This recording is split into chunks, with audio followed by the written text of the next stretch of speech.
Buenas noches, mi nombre es Jorge Figueredo, yo soy abogado, me encargo de los asuntos ambientales aquí de la UIP.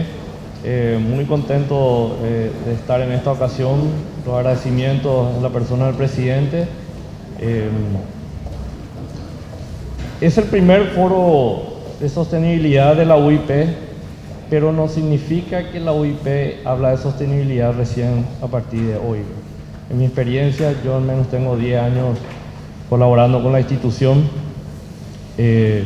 La UIP ha estado formando parte de las mesas de trabajo en las instituciones públicas y privadas por más de 10 años. Quizás, como dijo la señora Teresa Velilla, hay que visibilizar el trabajo, el tema, ¿verdad? Nosotros hemos hablado de sostenibilidad y de recursos. Antes, yo creo que aparezca el concepto en Paraguay, hemos trabajado en los temas de aguas, residuos sólidos, en impacto ambiental, servicios ambientales, en represas, que hoy vamos a hablar con eso del ingeniero. Hoy se estuvo tratando el proyecto de ley de mercado de carbono. Entonces es un proceso histórico que ya tiene una década. Yo ya estoy viendo resultados.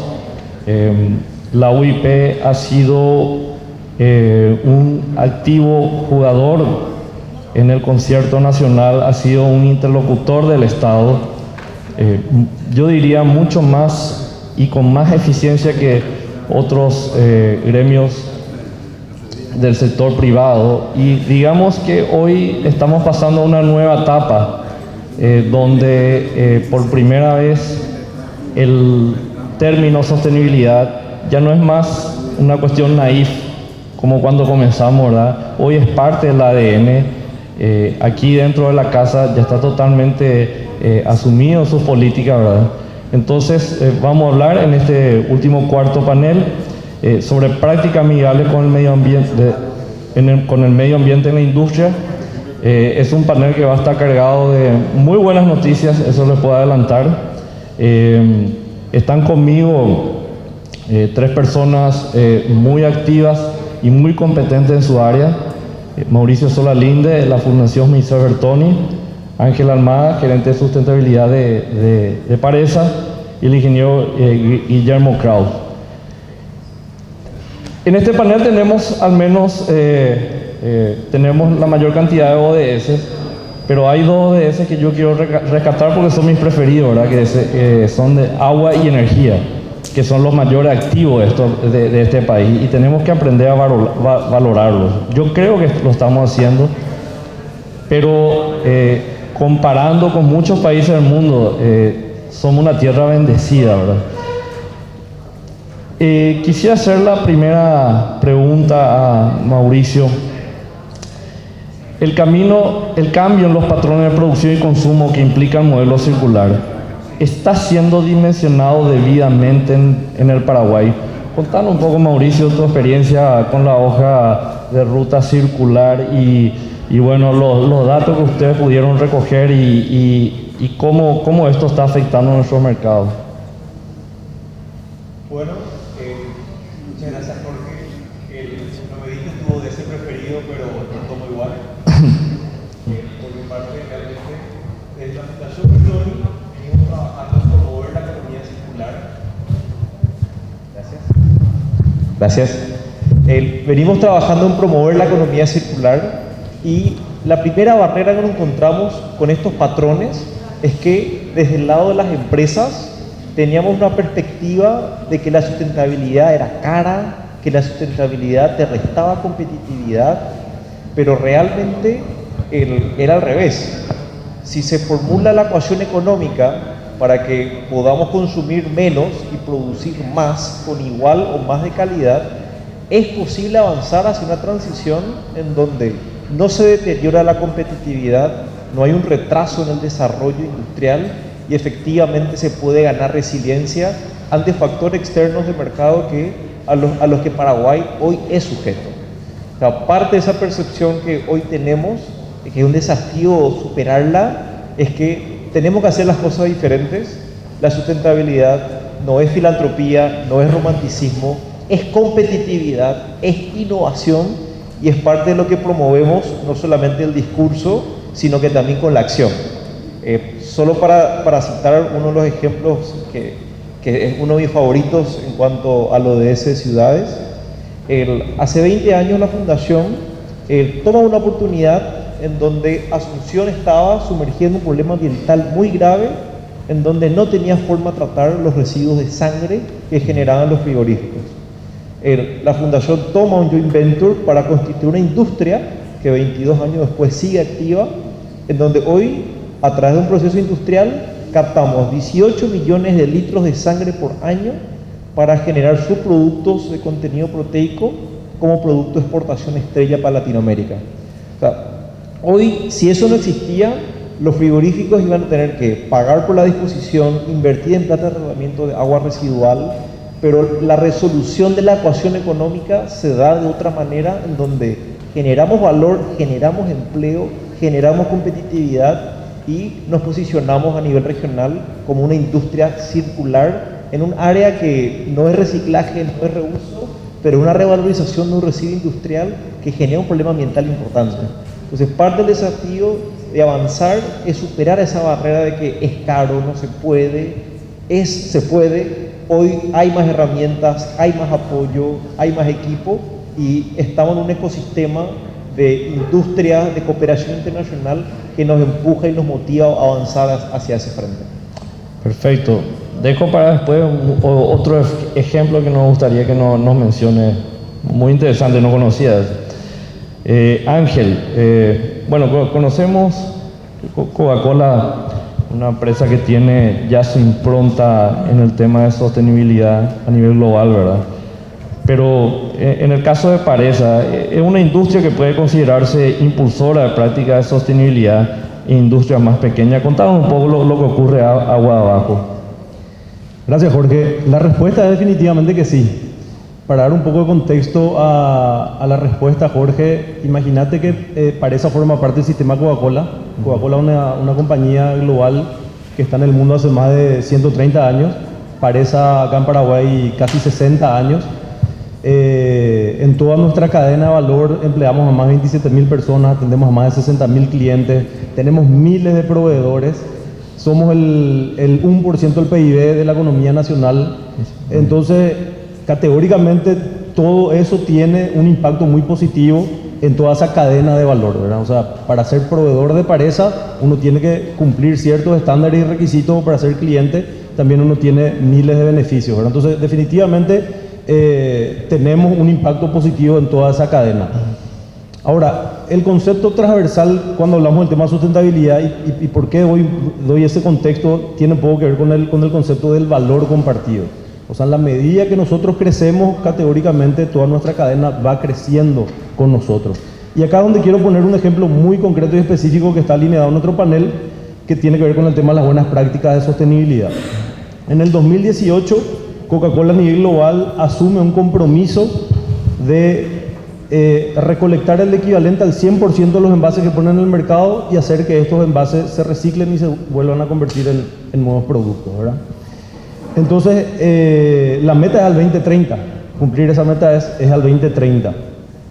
Y a nosotros nos llamó el desafío de poder anticiparnos a esa meta lo antes posible para que en Paraguay podamos llegar a ese objetivo.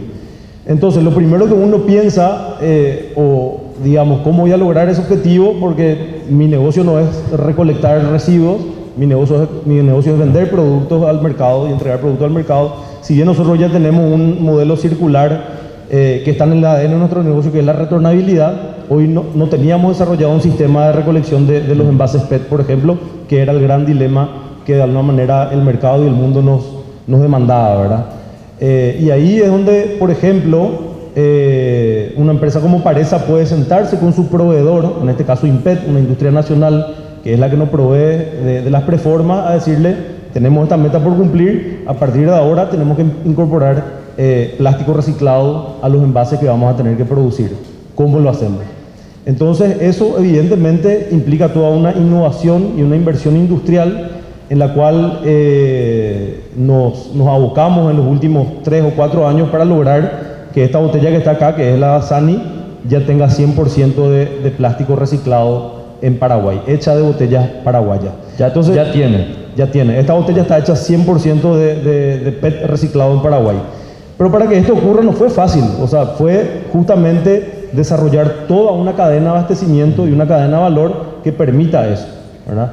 Por un lado, el proveedor nuestro Preforma necesita invertir en una tecnología que antes no existía, que es inyectar un plástico reciclado a la Preforma que él inyecta.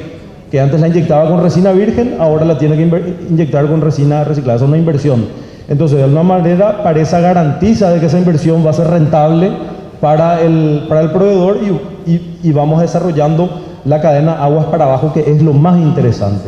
Porque para cumplir nosotros la disponibilidad de la materia prima, tenemos que disponer del material que hoy está considerado como un residuo, una basura, y hacer que ese material se vuelva a integrar a la cadena de valor. Y eso implica salir a entender cómo funciona esa cadena de logística reversa, que si bien no somos nosotros lo que salimos a buscar, descubrimos que en Paraguay existe una cadena tremendamente madura y desarrollada de recolección de residuos, no solamente de plástico PET, de cartón, de vidrio y otros materiales reciclables, que emplea a más de 25.000 familias, que está compuesta por 2.500 empresarios, ni siquiera le quiero llamar mi pyme. Sí. La semana pasada me fui a visitar a uno juntamente con Mauri en San Ignacio y está facturando $2 millones al año reciclando residuos, ¿verdad? Entonces estamos hablando de 2.500 de ese tipo de emprendedores, ¿verdad? Y después, por otro lado, una industria grande, formada y madura que ha desarrollado este segmento, que es Coresa,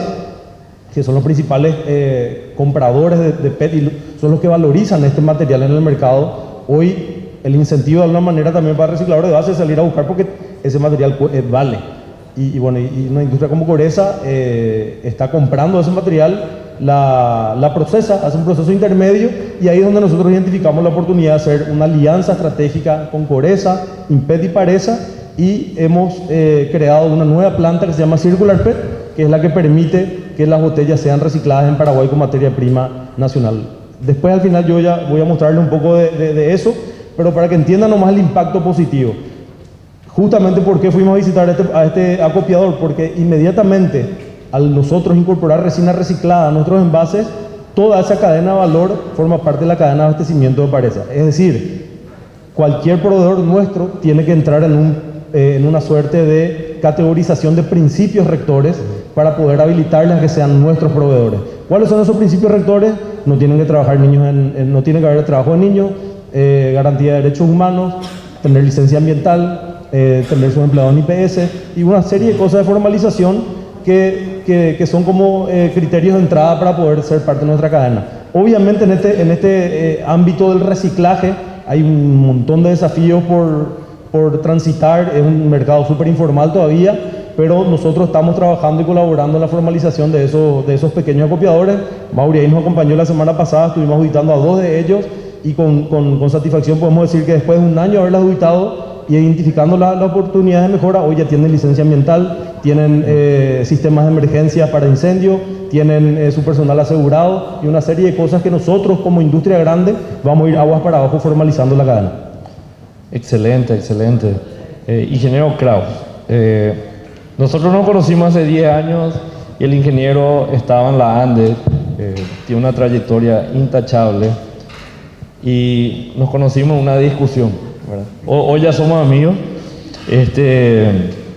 Conoce muchísimo de energías renovables el ingeniero. Del 1 al 10, ¿qué tan maduros están en Paraguay los procesos de diversificación de la utilización de energías alternativas? Contame un poco lo que estábamos hablando antes de iniciar del quinquenio que se viene. Me preguntaste del 1 al 10, diría 5 y tal vez un poco menos. Y ahora digo por qué. Sucede que nosotros tuvimos un tiempo, un largo tiempo, de donde no hubo necesidad de pensar en energía. Nosotros tenemos unas 2 fuentes de generación, 3 en realidad, que son enormes. Si bien Acaraí comparado con Yacyretá, con Itaipú es pequeño, a nivel mundial es una represa importante. 210 megavatios hidráulicos es algo relevante a nivel mundial, vamos a decir. Claro, comparado con los otros es un enano, ¿verdad? Pero eso permitió también, o sea, las dos grandes represas que tenemos permitió que durante muchísimo tiempo no tengamos que pensar en nuevas fuentes de generación de energía eléctrica, y parece que toda la población, y sobre todo en el sector público, se dejó de pensar en eso. Haciendo las proyecciones de la demanda que tiene el Plan Maestro de Generación de la ANDE, que felizmente ahora está haciendo planes a más largo plazo que solamente el quinquenio que le exige la ley, permite visualizar que alrededor del año 2030, de acuerdo con las proyecciones de ellos, con un crecimiento de 5,8% al año, estamos llegando a que la demanda local, la necesidad de energía eléctrica de todos nosotros, de los paraguayos, va a superar la capacidad disponible hoy. Algo más hay que hacer para seguir creciendo. Nos acaban de decir que la energía eléctrica es el motor del desarrollo del país. Entonces, para continuar creciendo tenemos que tener algo más. La demanda venía creciendo a un ritmo entre 7 y 8% al año prepandemia, y ahora está creciendo a 6,5% al año. Quiere decir que ese plazo del 2030 lo más probable es que se anticipe. De aquí al 2030 tenemos 6 años. En 6 años tenemos que tener disponibles nuevas fuentes de generación. Hay que tener en cuenta que el ritmo de crecimiento ahora está en el entorno de 200 megavatios, 250 megavatios al año aproximadamente. Un acarado por año. Que es un acarado por año. Cuando uno dice 250 megavatios, un tercio de una turbina de Itaipú no suena, pero cuando uno dice un acarabí al año es algo importante. Bueno, ¿qué fuentes de generación hay auténticamente paraguayas? Dentro de los análisis, o sea, en general, ¿cuáles son los combustibles primarios? Fuel oil, petróleo, carbón, son los clásicos, ¿verdad? Nuclear eventualmente.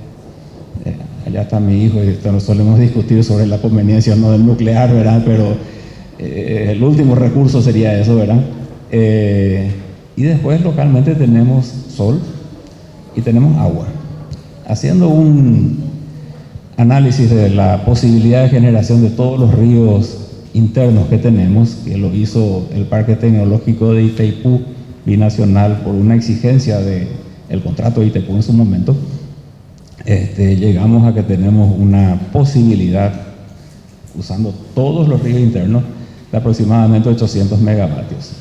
Entonces estamos hablando de 4 años al ritmo del crecimiento de ahora, pero en el 2030 el crecimiento estará alrededor de 400, 500 megavatios año, ¿verdad? Entonces estamos hablando de 2 años de crecimiento todos los ríos internos.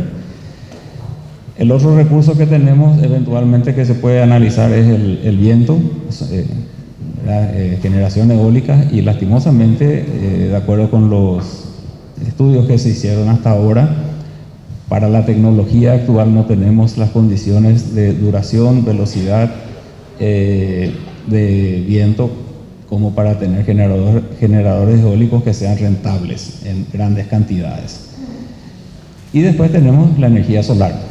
La energía solar, de acuerdo con los análisis que se hizo de un instituto en Estados Unidos que se menciona en el Plan Maestro de Generación de la ANDE, tenemos una capacidad impresionante de energía solar que es equivalente a más de 10 veces lo que produce Itaipú en su mejor año. Yo cuando vi el número dije, no puede ser, realmente es impresionante, ¿verdad? Entonces dijimos, bueno, este es el camino. Con eso no quiero decir que no hay que hacer las pequeñas centrales hidroeléctricas que tuvimos también el otro día en el Congreso con el doctor Figueredo, ¿verdad? Como fuente de batería, como fuente de respaldo, como oportunidades para los picos de demanda, tenemos ahí las pequeñas centrales hidroeléctricas también. Pero da la impresión que la base de la energía eléctrica en el Paraguay, hoy por hoy, así como está, tiene que ser la energía solar. Entonces hay que impulsar eso.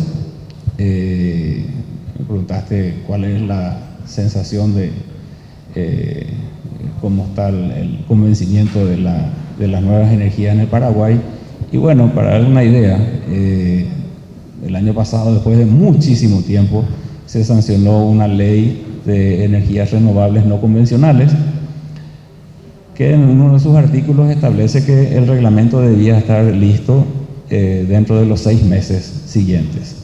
No está el reglamento aún, que es el que permitiría eventualmente que alguien en su vivienda o en su industria pueda tener una fuente de generación solar y el excedente que eventualmente tenga lo pueda inyectar a la red de la ANDE, estableciendo un precio se llama feed-in, o sea, de retroalimentación. Y bueno, en estos días estuve hablando con la gente de la ANDE también sobre eso, y el reglamento todavía no está ni siquiera el primer borrador, ¿verdad? Les dije que iba a decir esto, así que no se enojen, ¿verdad? Pero sí es muy importante porque esa es para mí va a ser la fuente principal de generación de energía eléctrica en el Paraguay en los próximos quinquenios. Y bueno, tenemos que lanzar mano a eso, doctor. En resumen, se acabó la energía infinita que todos pensábamos que teníamos en el Paraguay. No es que se acabó la energía infinita. Hay que decir, el consumo del Paraguay aumentó enormemente y vamos a tener siempre disponible esa energía, solamente que la demanda es superior a lo que ellas están generando, ¿no? Perfecto, gracias, ingeniero. Mauricio, ahora sí, si me puedes mencionar, más bien recordar los ejemplos de industria circular en el Paraguay, que yo creo que tenemos números que la gente normalmente no los conoce.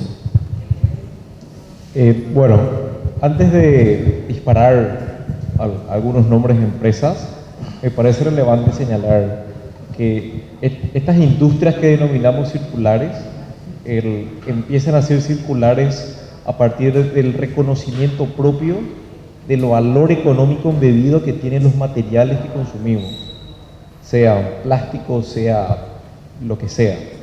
Y solo por citar un ejemplo, que me encanta mencionarlo porque necesitamos cuantificar, como mencionaste, una Caradú por año. Muy poca gente sabe, pero esta botellita que nos encontramos todos los días en nuestras casas, en las fiestas, donde tú quieras, una tonelada de estas botellitas puede llegar a valer más que una tonelada de soja a precio de exportación. Entonces, solo para hacer referencia con un commodity al que estamos tan acostumbrados a manejar.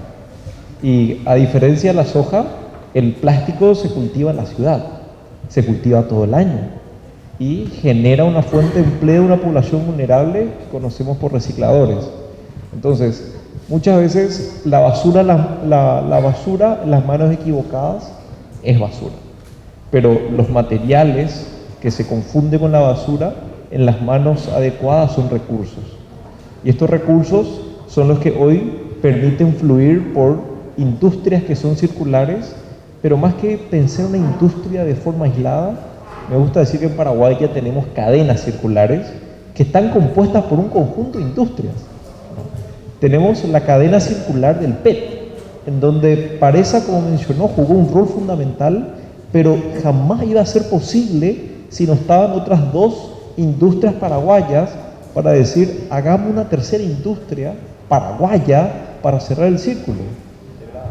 Integrada. O sea, tenemos no Coca-Cola cerrando el círculo, pero Coca-Cola con tecnología en Paraguay, con mano de obra paraguaya, con ingenieros paraguayos, con inversión paraguaya, cerrando ese círculo. Tenemos otros casos como el propio Grupo Yaguareté, en donde se encarga de toda la gestión 100% circular del cartón. Tenemos empresas como Cervepar, que permiten la recuperación del vidrio para volver a hacer botellas.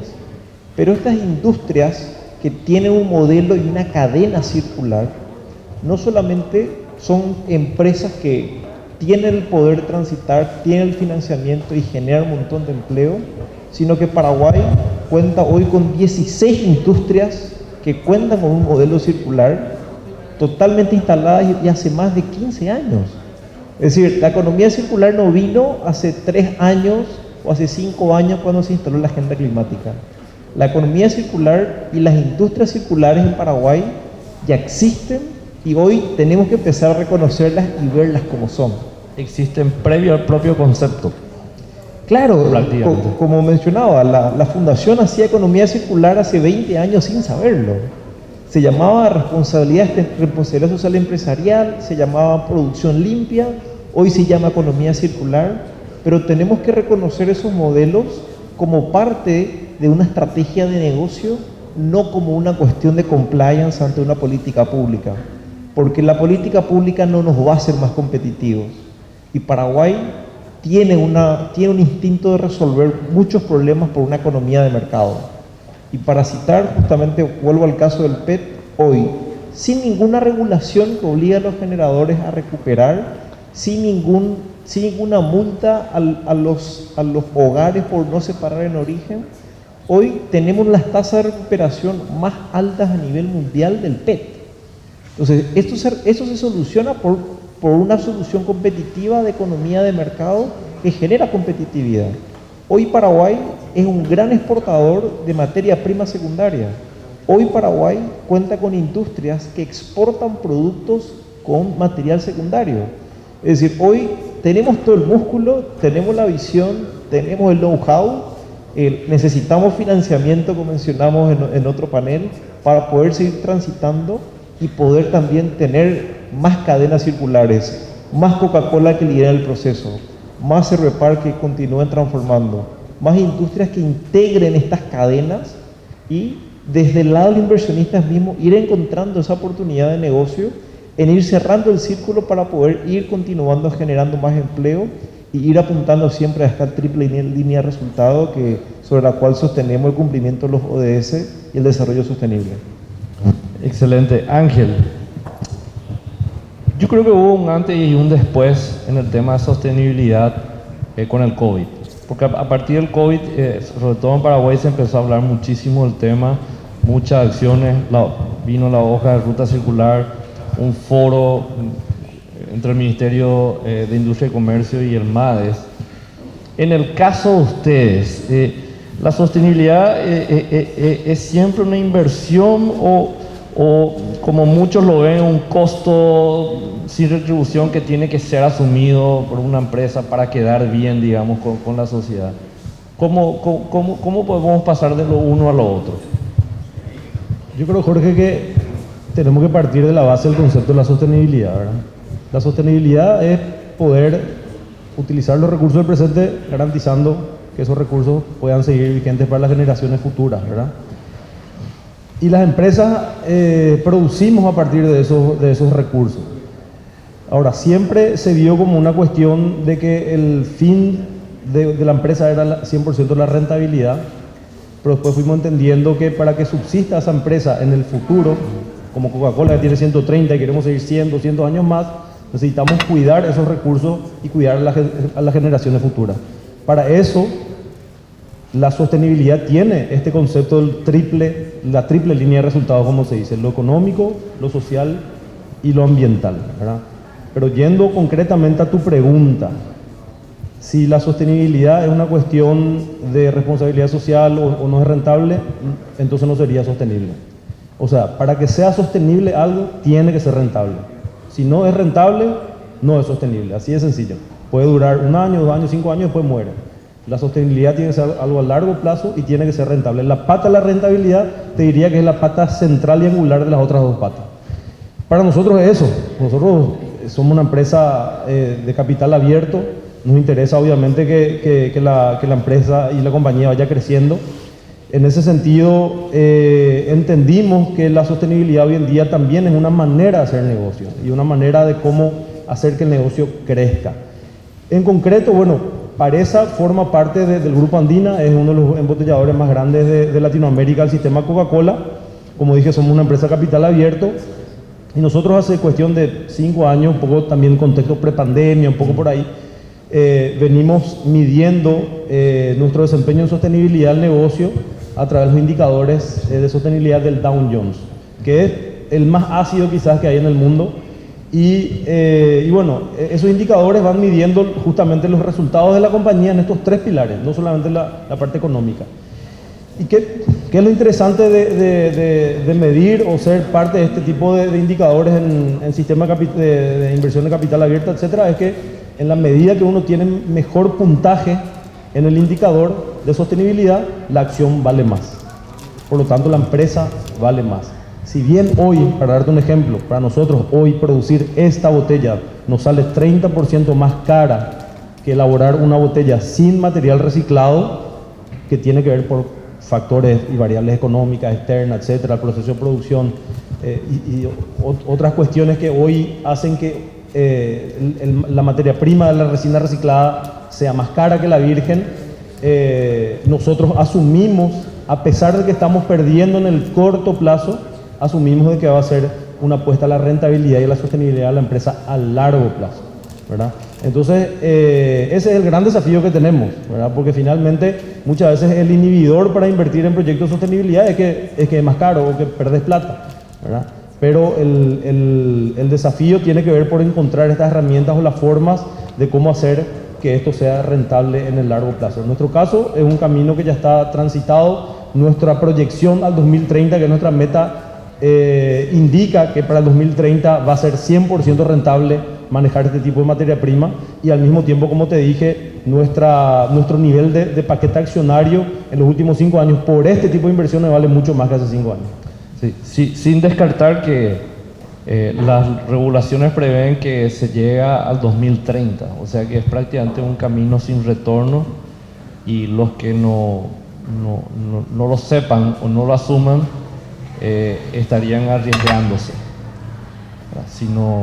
Si no adoptan estos estándares también. Ingeniero, sacando tu rol de hoy día promotor privado y con tu experiencia dentro del sector público, ¿verdad? ¿Acompaña al sector público la pretendida diversificación con leyes adecuadas, o con las leyes que tenemos ahora ya es suficiente? Voy a tratar de ver leyes en su amplio sentido de la palabra, ¿verdad? Sí. Legislaciones en general. Bueno, así como mencioné, se sancionó la ley número 6.977, que es sobre energías renovables no convencionales, que estaba en tratativa cuando me he visto la camiseta del sector privado en este momento, era cuando la empresa 8A se asocia con una empresa española de nombre Uriel, se forma la sociedad que se llama Guaraní Fotovoltaicas, sociedad anónima, y resuelven instalar una central solar de 1 megavatio con un cliente de consumición de la energía que es el frigorífico Guaraní, justamente por eso me subí al escenario anteriormente también,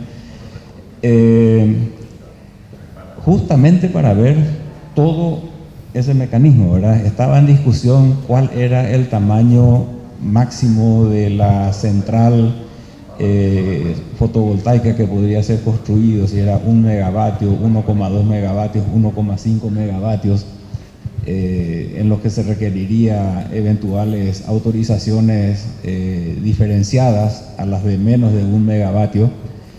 Y bueno, finalmente se resolvió como el menor número, la menor potencia que estaba dando vueltas era de 1 megavatio. Los directivos resolvieron, bueno, 1 megavatio, porque si no sale la ley y podemos tener inconvenientes en el futuro y cosas así. Tampoco la ley, por ejemplo, menciona si es megavatio pico, megavatio en corriente alternada o megavatio de consumo. Entonces hay pequeñas cosas que eventualmente podrían dificultar cuando alguien requiera algo más exacto de lo que la empresa 8A y Uriel con el frigorífico Guaraní tenían que hacer.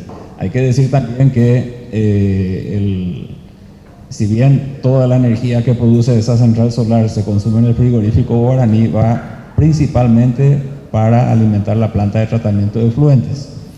Era allá que estaba hablando Mauricio, ¿verdad? Que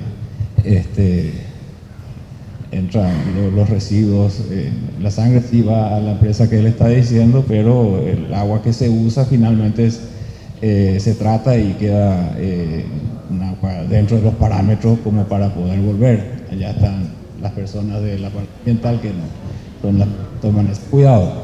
Bueno, y también, volviendo a la central solar, no hay antecedentes de cuál es la evaluación de impacto ambiental que hay que presentar al MADES para una central de ese tipo, y menos cuando se requiera de repente hacer 300 hectáreas de panel solar en el futuro, ¿verdad? No hay una legislación de eso. Tampoco había antecedentes de cómo el municipio tiene que aprobar ese tipo de gestiones. Justamente ese es el motivo por el cual la empresa 8A con Uriel Renovables de España resolvieron llevar eso como para ir abriendo el camino de la legislación. Por eso dice legislación en su amplio sentido, ¿verdad?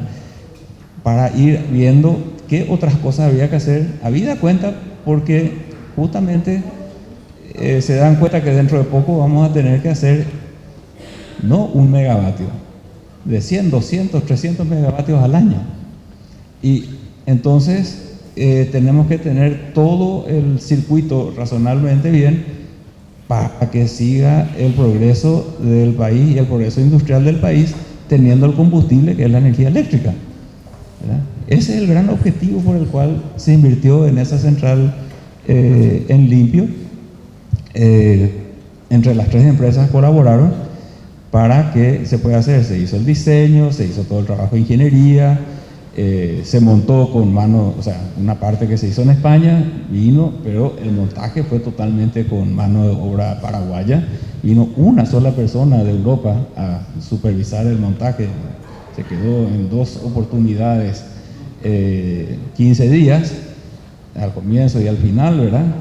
Y funciona perfectamente la central. Es una central que inclusive tiene seguimiento solar, de tal manera a que los paneles siempre estén en forma perpendicular al sol. Con eso tenemos un rendimiento de generación de 20% más de energía que si estuvieran estacionarios y fijos, ¿verdad? Entonces, todo ese tipo de situaciones. Me preguntas la legislación. Sí, la legislación está en la 6.977, que es la que tiene que cuidar esto, y no está el reglamento, ¿verdad? Y la central se inauguró en noviembre del año pasado. Tardamos algo así como 2 meses y medio, 3 meses aproximadamente en montarla toda, pero también dentro de la pandemia, dentro de toda una incertidumbre que iba a pasar con la pandemia mientras se desarrollaba esto. Y también es la primera que se está haciendo de este tipo, con unos grados de precisión enormes, ¿verdad? Que a mí me sorprendía. En 15.000 metros cuadrados de paneles solares es lo que tiene, 1,5 hectáreas de paneles solares Para 1 mega. para 1 megavatio, ¿verdad?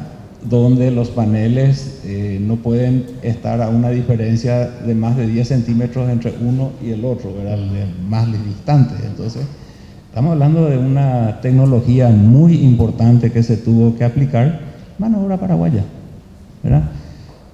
La legislación, y estamos haciendo juntos, ¿verdad? Así Camino más al sencillo. andar. Camino al andar. Cuando salga la reglamentación, listo, entonces vamos a ver si existe la posibilidad de venderle el excedente a la ANDE. Hoy no se puede, entonces se consume todo internamente.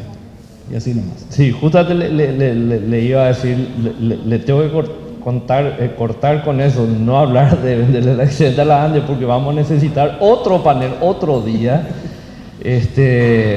Justamente ayer me comentaban que la demanda insatisfecha en el Chaco es de 200 megas, entonces estaríamos hablando de 3.000 hectáreas que hay que No, cubrir. 300 hectáreas aproximadamente. 300 hectáreas, ¿verdad? Que ya es un buen número, ¿verdad? Entonces, es un tema crucial. Este gobierno va a tener que ya empezar a materializar proyectos como mucho más grandes que el de ustedes, ¿verdad?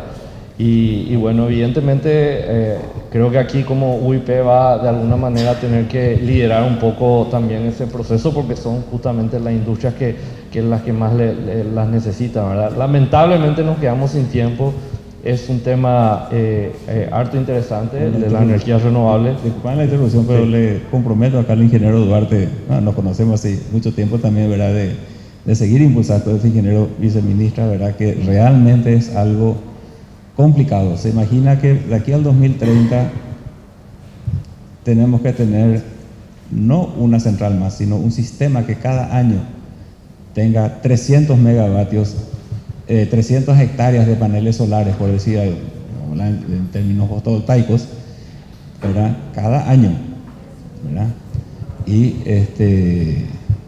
entre la búsqueda del financiamiento, la búsqueda de las ubicaciones, entrar en la cadena de producción de las grandes fábricas, ¿verdad? Para que nos provean de los paneles, de los soportes. Tenemos hasta una estación meteorológica en limpio, ¿verdad? De tal manera de detectar por un lado dónde está el sol y por otro lado los vientos, porque los paneles como giran tienen que estar siempre en un ángulo donde el viento no le va a hacer actuar como pandorga. Cosas diferentes, ¿verdad? Entonces, te comprometo, Enrique, que realmente, y viceministra, ¿verdad? Que se dé un impulso en serio en este tema, porque si no nos quedamos sin combustible para seguir progresando, así más sencillo.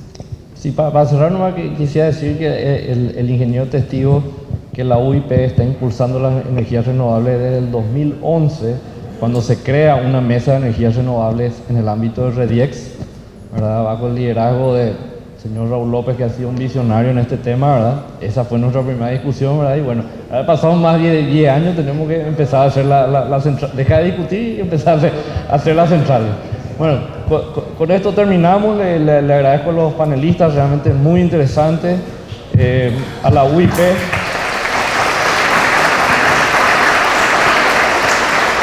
Y creo que se tienen que repetir estos foros porque nos quedamos cortos de tiempo.